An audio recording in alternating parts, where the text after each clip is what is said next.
Haleluya, haleluya. Selamat berjumpa kembali dalam ibadah online hari ini. Tentunya kita bersuka cita, kita bergembira karena di dalam ibadah pasti kita akan dikuatkan tatkala kita menaikkan pujian dan penyembahan tadi. Puji Tuhan, saatnya kita akan sama-sama mendengarkan firman Tuhan. Kita berdoa terlebih dahulu. Bapa Sorgawi, terima kasih kesempatan yang baik ini kami boleh belajar firman Tuhan. Namun sebelum kami akan mendengarkan bersama, menolong kami semua supaya kami boleh memahaminya dan kami mendapat kekuatan lewat firman yang kami dengarkan sebentar. Di dalam nama Yesus, haleluya, amin. Puji Tuhan. Bapak Ibu Saudaraku yang dikasihi oleh Tuhan, tema firman Tuhan hari ini adalah doa Yesus. Saudara, saya percaya semua orang sudah berdoa. Dan kita tahu doa adalah napas kehidupan bagi orang percaya. Tentunya kita sudah banyak berdoa untuk berdoa setiap kebutuhan, keperluan dan pergumulan dan masalah kita, ya. Tetapi hari ini perlu kita lihat tentang daripada doa Yesus, ya. Untuk lebih jelas mari kita buka di dalam Injil Matius pasal 26 ayat 38 sampai 39. Injil Matius 26 ayat 38 sampai 39 berbunyi demikian. Lalu katanya kepada mereka, hatiku sangat sedih, seperti mau mati rasanya. Tinggallah di sini dan berjaga-jagalah dengan aku. Maka ia maju sedikit lalu sujud dan berdoa katanya, ya Bapakku, jikalau sekiranya mungkin biarlah cawan ini lalu daripada aku, tetapi janganlah seperti yang kukehendaki, melainkan seperti yang engkau kehendaki. Puji nama Tuhan. Yesus di saat-saat menjelang dia akan menghadapi penderitaan kesengsaraan yang berat buat dia sebentar lagi, maka waktu itu dia ada di Taman Getsemani, lalu dia berdoa. Nah, saudaraku yang dikasihi oleh Tuhan Kristus, kita lihat isi daripada doa Tuhan Yesus di ayat 39, dia berkata, maka ia maju sedikit lalu sujud dan berdoa katanya, ya Bapakku, jikalau sekiranya mungkin biarlah cawan ini lalu daripadaku. Yang pertama kita akan belajar bagaimana isi daripada doa Yesus. Yang pertama adalah dia katakan, jikalau sekiranya mungkin cawan ini lalu daripadaku. Artinya apa? Yesus menaikkan doa kepada Bapanya di sorga. Sesungguhnya dia mengatakan dengan isi hatinya, dia transparan, dengan jujur, dengan murni, ya. Apalagi kalau kita lihat di 38 bagian A, dia berkata, hatiku sangat sedih. Waktu dia mau menghadapi sebentar lagi penderitaan, kesengsaraan yang dia akan disalibkan, lalu kemudian penghinaan, lalu kemudian cambuk dan lain sebagainya, itu buat dia tidak mampu rasanya. Oleh sebab itu dia katakan, hatiku sangat sedih. Ya, secara kemanusiaannya dia memang seperti itu yang dia alami, seperti itu yang dia katakan. Oleh sebab itu di ayat 39 dia berkata, lalu kemudian dia sujud dan dia berdoa.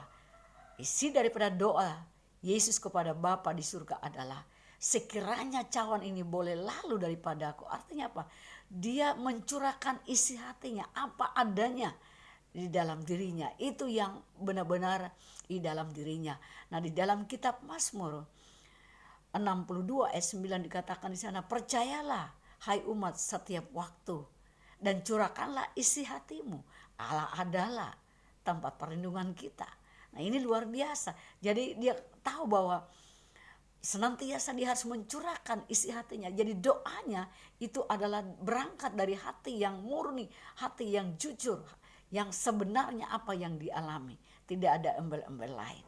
Nah, saudaraku yang dikasihi oleh Tuhan Yesus Kristus, kita harus perlu lihat ini. Mengapa? Supaya kita benar belajar dari doa yang benar-benar dinaikkan oleh Yesus kepada Tuhan, supaya kita tahu bahwa sesungguhnya doa yang sebenarnya.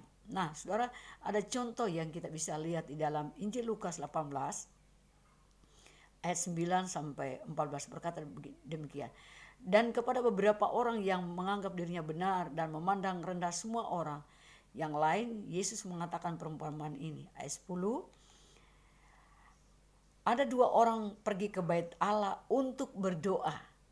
Yang seorang adalah Farisi dan yang lain pemungut cukai.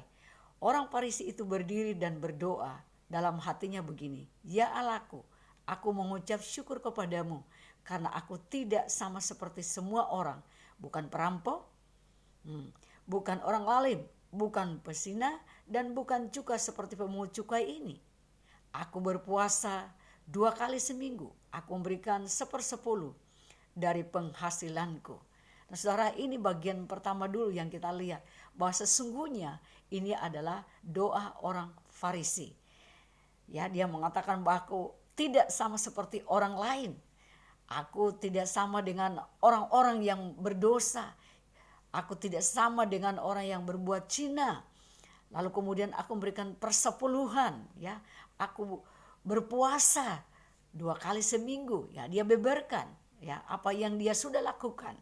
Nah, kemudian kita lihat ayat 13, Injil Lukas 18 ayat 13 berkata, tetapi pemungut cukai itu berdiri jauh-jauh, bahkan ia tidak berani menengadah ke langit, melainkan ia memukul dirinya dan berkata, ya Allah, kasihanilah aku, orang berdosa ini. Nah, lalu kemudian saudara, di ayat 14 dia berkata begini, aku berkata kepadamu, orang ini pulang ke rumahnya sebagai orang yang dibenarkan Allah dan orang lain itu tidak. Nah saudaraku yang dikasih oleh Tuhan Kristus, jadi kita lihat di sini perbedaannya. Kita sudah bisa memahami mengapa kita perlu belajar tentang doa Yesus. Karena ada banyak orang berdoa, tetapi terkadang kita tidak sama dengan mencontohi daripada isi doa Yesus. Tetapi kita mungkin sama dengan orang Farisi berdoa berkata bahwa aku tidak sama dengan orang ini, aku tidak sama dengan orang yang berdosa. Jadi di dalam doanya mengandung bahwa dia sepertinya dia saja yang benar. Di dalam doanya ada kesombongan, di dalam doanya sepertinya hanya mau supaya dilihat orang bahwa dia adalah orang berdoa. Nah ini dia. Tetapi berbeda dengan doa Yesus. Dia berkata sekiranya cawan ini lalu daripada aku. Apa artinya? Bahwa dia berdoa transparan, apa adanya isi hatinya, itu keadaan yang dia alami, itu yang dia sampaikan kepada Tuhan. Sama dengan pemungut cukai tadi, dia berkata bahwa Tuhan, aku sepertinya tidak layak menghadap Engkau karena aku ini adalah orang berdosa. Makanya dia berdiri jauh-jauh. Nah saudaraku yang dikasih oleh Tuhan Kristus, jadi ini hal yang pertama yang kita bisa lihat tentang daripada doa Yesus. Lalu kemudian yang kedua kita lihat di ayat 39. Kita kembali dalam Injil Matius 26 ayat 39 bagian B, dia berkata begini. Lalu daripadaku, tetapi janganlah seperti yang ku kehendaki, melainkan seperti yang engkau kehendaki. Doa yang berikutnya yang kita lihat di dalam doa Yesus kepada Bapa surga adalah doa yang senantiasa bahwa bukan kehendaknya yang jadi, tapi kehendak Bapa di surga yang jadi. Artinya bahwa dia tidak memaksakan kehendaknya yang jadi oleh doa yang dia panjatkan itu, tetapi kehendak Bapa di surga yang harus terjadi. Nah saudaraku yang dikasih oleh Tuhan Kristus, jadi kita lihat bahwa sesungguhnya Yesus berdoa kepada Bapanya di surga, tidak memaksakan harus keinginannya yang harus terjadi, atau Yesus berdoa bukan seharusnya apa yang disampaikan itu yang harus terjadi, tetapi dia berkata bahwa yang terjadi biarlah kehendak Bapakku di surga. Nah saudaraku, kita lihat juga dalam Injil Matius 6 ayat yang ke-9 sampai 13, di sana ada contoh doa juga, doa Bapa kami. Nah saudaraku yang dikasih oleh Tuhan Kristus, di Matius pasal 6 ayat 9 saya akan bacakan. Karena itu berdoalah demikian, Bapa kami yang di surga, dikuduskanlah namamu, datanglah kerajaanmu, jadilah kehendakmu di bumi seperti dan di surga. Nah saudaraku yang dikasih oleh Tuhan Kristus, dia katakan berikanlah kepada kami pada hari ini makanan kami yang secukupnya.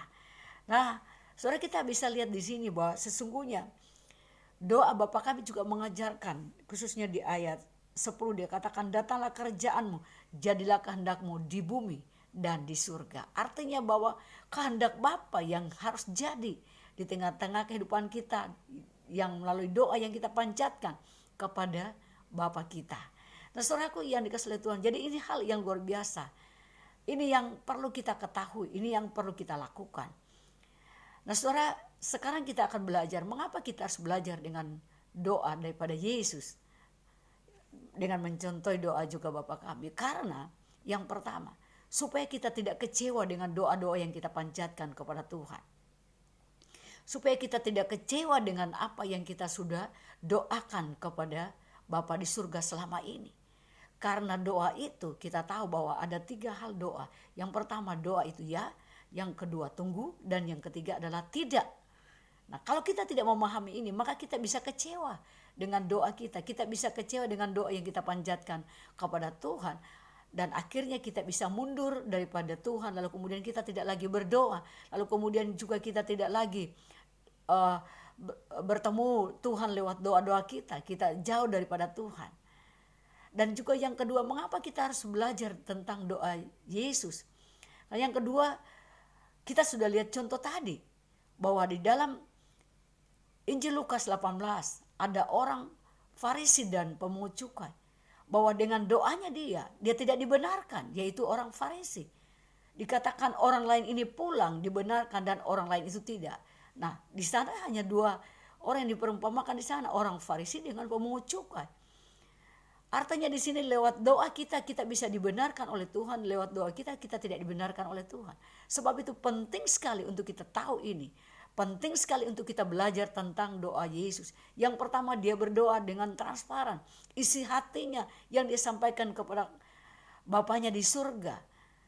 Dia tidak neko-neko dengan doanya. Ada orang yang doa karena dia pamer. Supaya orang dilihat, oh dia tahu dia berdoa.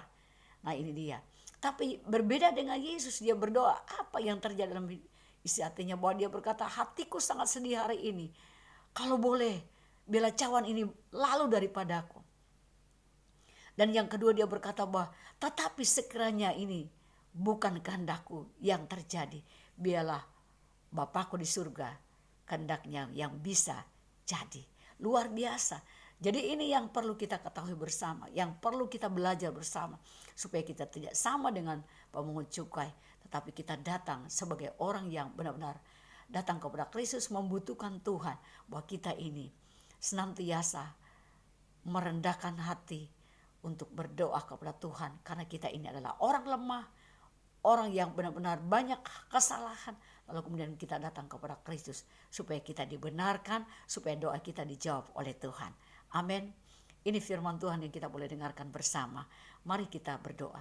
Bapa Sorgawi, terima kasih pada hari ini kami sudah belajar firman Tuhan tentang doa Yesus. Supaya sungguh-sungguh dengan doa Yesus kami boleh belajar di dalamnya. Supaya dengan doa ini kami boleh dibenarkan.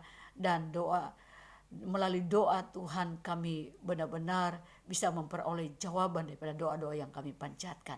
Terima kasih Tuhan Yesus, meteraikan kebenaran ini Tuhan. Dan biarlah Tuhan Yesus Engkau menjamah setiap kami yang sakit. Dan biarlah kami juga yang membutuhkan pertolongan Tuhan di dalam usaha pekerjaan kami. Tuhan berkati, Tuhan pulihkan. Yang senantiasa sedang kuliah, sekolah, Tuhan tolong berkati, berikan kepintaran, kecerdasan. Dan bisa diselesaikan studi mereka sampai kepada kesudahannya. Terima kasih Bapa, terima kasih Tuhan. Berkati umat-Mu, berkati jemaat GB Anugerah. Terima kasih Tuhan, di dalam nama Yesus. Haleluya. Amin. Tuhan memberkati.